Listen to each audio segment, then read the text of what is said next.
Hey everybody, this is Grace. In this video, I'm going to talk a little bit about something that just hit me a little while ago, and I've thought about it before.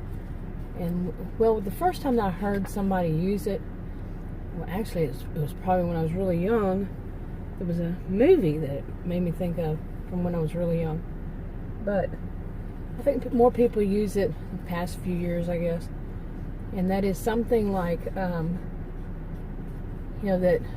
like two people have a situation and like one, it had something bad in it, and they're separated and ask about, they're giving their version of the story, and this one gives, say her version, and the other woman, she gives her version, two different times, and the versions are both different.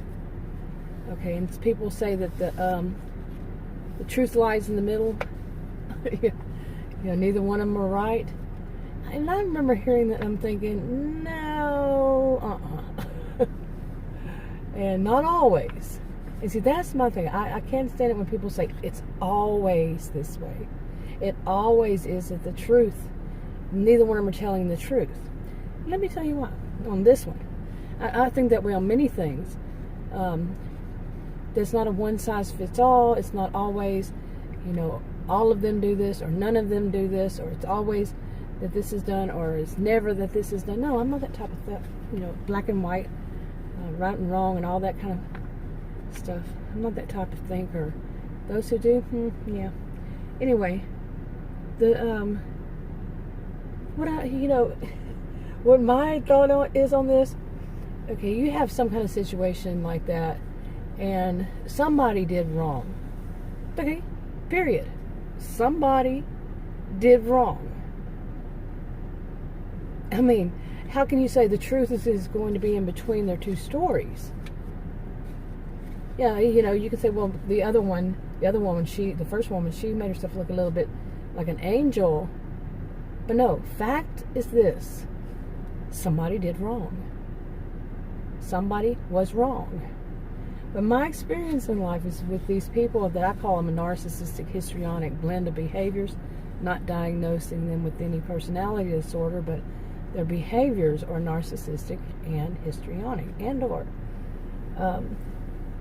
and my experiences with this type, some of them, some of them is that they're never going to be wrong totally. Now, I've done videos about this before. When they've done wrong, it's a we did it. Okay, we. Okay, when you did wrong, it's you. They say you did that, and you did do that. Or, and it could be something stupid like, you are human, and so are they, and humans make mistakes, and you make some kind of silly mistake, and they're going to make sure they point that out, that you did that, and they will tell you that for the rest of your life. I was going to say year or two, rest of your life that you're around them, and they're going to bring it up because you did wrong. Now with them, whenever they do something wrong, they're human. They did something wrong. So, well, we really did that. We should have known better. We should have, or they sometimes turn around on you. Well, you should have reminded me. You should have checked up on it. You should have. It was our fault. We both didn't do it. You see what I'm saying? Okay, sorry, I'm sitting in my SUV. Pandemic, it's noisy inside and all that. But I had my heater on too high, and you probably heard that. Yeah, here in Texas, North Texas, in October. Yeah, it's 59 degrees. It's chilly. We had a really, really bad storm come in overnight. Woke me up. Real, like 3:34. I don't know when it was. And it pretty much went on most of the morning, off and on. So, anyway, I'm sitting out here today. Yesterday I had the air conditioner on, and today I have the heater on. Anyway, it was too high. You probably could hear it. But anyway, back to this. Like I said, they're never totally wrong, and they really don't quite admit to that they were wrong in the first place. It's the we thing, But then they'll still find ways to say it's all you. Some of them, sometimes. Anyway, in this thing of saying that, that version and that version lies in the middle. Is it lies in the middle, or is it just Freudian? Yeah, they're lies. But yeah, it's there is a truth, there is fact, and it's not just always right in the middle. That person did wrong, and that's my feeling is this is something that the people who do wrong, the ones who are like, I'm not gonna say habitual liars. I looked those up, habitual and pathological liars. And it says that there doesn't seem to be any apparent, when they do, there's no apparent reasons. It seems like there's no apparent reason. I think, yeah, there could be a reason. It's just not all that apparent. They're good at hiding it. I mean, there would be a reason. I don't know. That's not something that I've heard discussed in many, many years.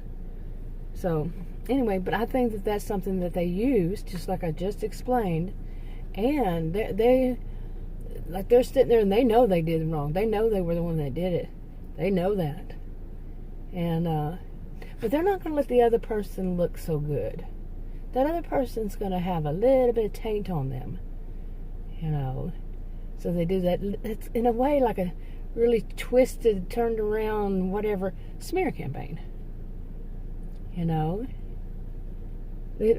going to use that as often as they could, and some people pick it up because they just think it's cute, it's funny. Oh, that's what people say. It's like when people say don't have a cow, you're literally not going to have a cow. Okay, but it's just people say it. Don't have a cow. You see. And this is something else. There's her version, and the truth lies in the middle. This kind of thing. No, there's fact, there's truth, period. So, okay, anyways, now, the type that does this, yeah, I'm stating that they're the type that do this, that they will not admit fault, they will not, so forth, as I've mentioned. But not everybody who's narcissistic or histrionic or abusive or just a liar, does that. Okay, I want to make that clear. But that's something I have noticed more, and you can see a lot of run across a lot of people online, especially, who just use these little catchphrases, these little expressions. Some call them idioms, some call them whatever type that it is.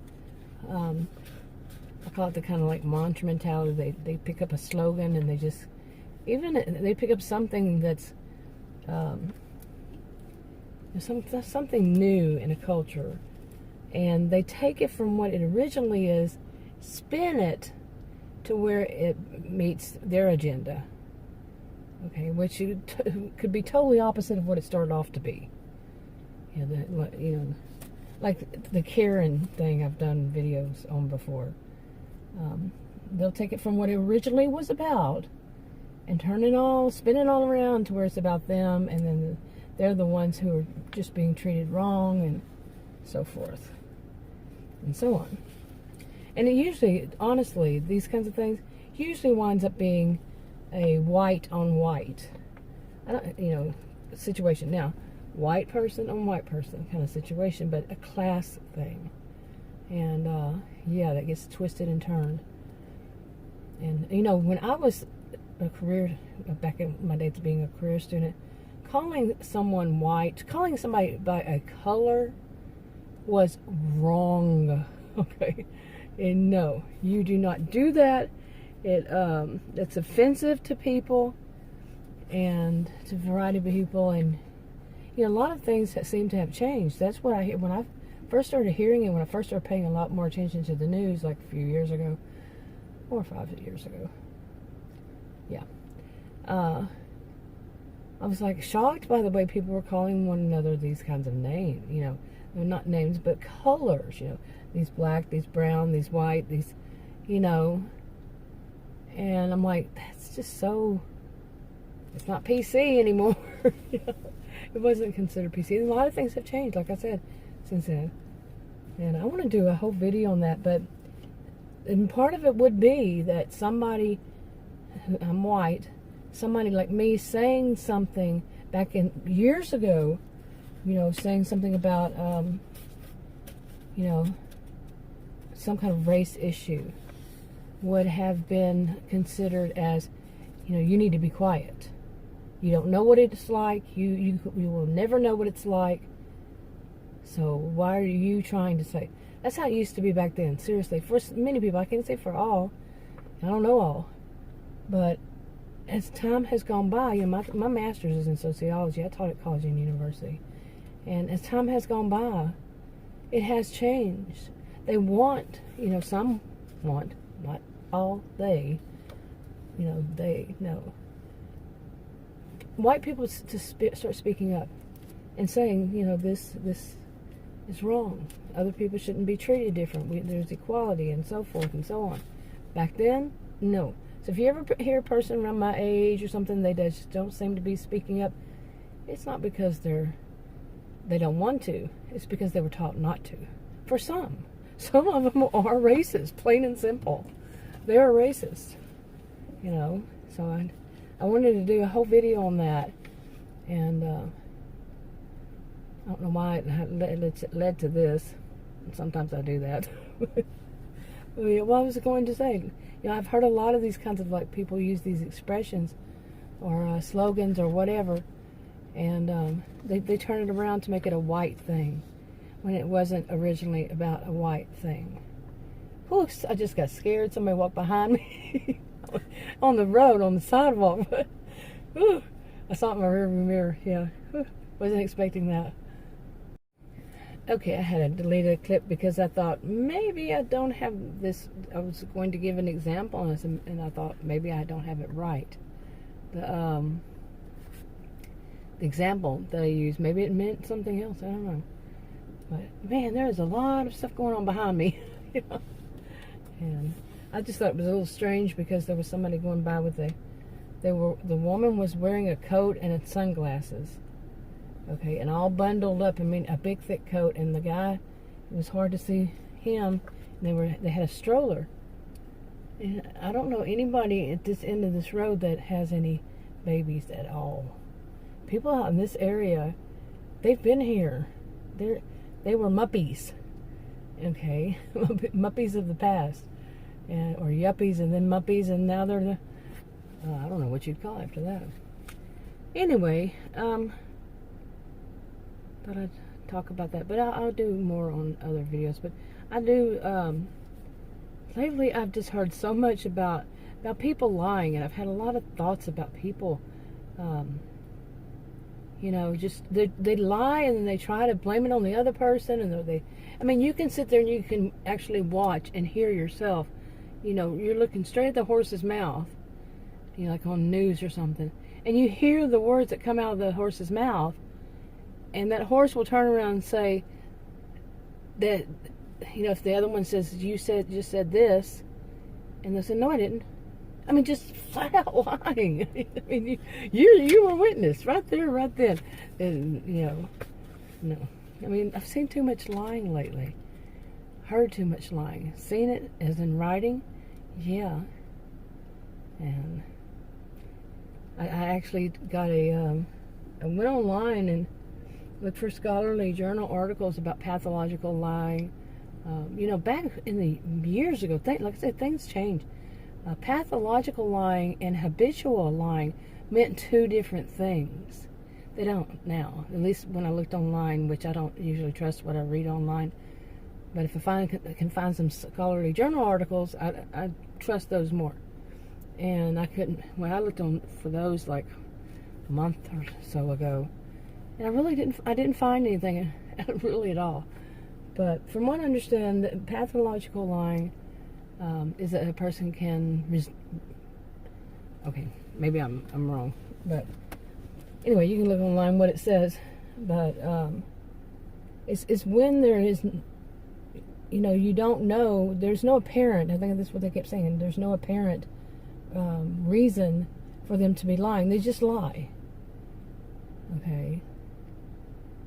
And I don't know, back years ago, pathological lying meant that a lot of people seem to think that, not really that the person was insane or crazy or something like that, but they were doing it for purposes that were apparent.